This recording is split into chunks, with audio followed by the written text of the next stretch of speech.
Hello everyone, welcome to technology. आज हम लोग डाउनलोड करने वाले हैं एक कन्वर्टर ऐप जो है सारे फाइल्स, वीडियोस, MP3 जो भी है आपके सब कन्वर्ट कर देगा।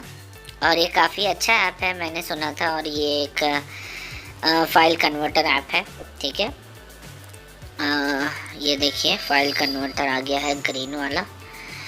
तो यहाँ पे ये देख सकते हैं आप 26 MB का ऐप है ये, जो है इसकी रेटिंग वगैरह आप देख सकते हो, ठीक है। और ऐप सपोर्ट, यहाँ पे सपोर्ट के कुछ चीज़ें डाले हुए हैं, ठीक है। तो चलिए इसको इंस्टॉल पे टैप कर लेते हैं। जैसे आप इंस्टॉल पे टैप कर दोगे ना, वो थोड़ी देर लेगा, पेंडिंग बोलेगा, और उसके बाद जो है वो डाउनलोड हो जाएगा। Once it is downloaded it will get installed on your device.